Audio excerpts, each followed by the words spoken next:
இல்ல அதான் சொல்றாரு, நாங்க சொல்றதை கேட்கல அப்படின்னா அவருடைய சுற்றுப்பயணத்துல நான் பங்கேற்க மாட்டேன் அப்படின்னு சொல்றாருல. இவ்வளவு நேரம் கேள்வி கேட்டு இருக்கீங்க, இப்பெல்லாம் ராஜவேலு ஜோக் அடிக்க ஆரம்பிச்சிட்டீங்க, நகைச்சுவையெல்லாம் பேசி போட்டுருக்கீங்கல்ல, பரவாயில்ல. நக்கீரல்ல இருந்து அம்மா பழனிசாமி யார் யாரோட பயணம் போறாரு டெய்லி தெரியாம கேட்க.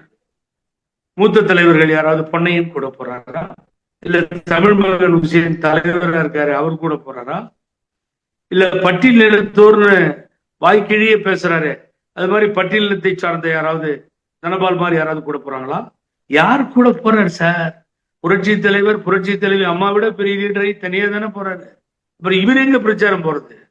கோபிச்செட்டிப்பாளையத்தை தான் சுத்தி சுத்தி வரணும். நான் இனிமேல் பிரச்சாரம் போவானா? போனா என்ன போவாட்டா என்ன, கட்சியே போய்கிட்டு இருக்கு. அது தவறான வார்த்தை. அவர் யாரையும் கூப்பிடுறதுக்கு ரெடியா இல்லை. நான் இன்னொரு கேள்வி கேட்கிறேன், பதில் சொல்லுங்க. எனக்கு ஒரு சைடு கேட்டீங்க, மீடியா பூஸ்ட் பண்ணி பெருசா கொண்டு வந்துட்டீங்க. ஆஹா 10 நாள் ஏதோ நடக்க போகுதுன்னு சொல்லி கீரி பாம்புலாம் கதையெல்லாம் உங்களுக்கு நான் சொல்லியிருக்கேன் முதல்லயே. இப்ப ஏதோ நடக்க போகுதுன்னு சொல்றீங்க 10 நாள்ல.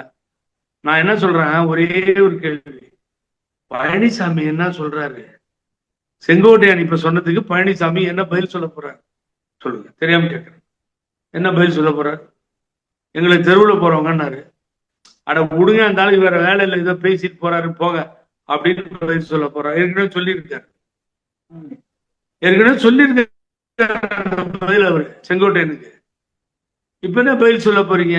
எங்க ஒரு லிமிட் இல்லையா? நான் எனக்கு ரொம்ப வேண்டியவர் அண்ணன் செங்கோட்டையன், அம்மா கிட்ட நெருக்கமா இருந்தவர், தலைவர் காலத்திலிருந்து இருக்கவர், 7 முறை வெற்றி பெற்றவர். அவருக்குன்னு ஒரு வரலாறு உண்டு. நான் ஒன்னும் தப்பாலாம் பேசுறேன் அவரை பத்தி.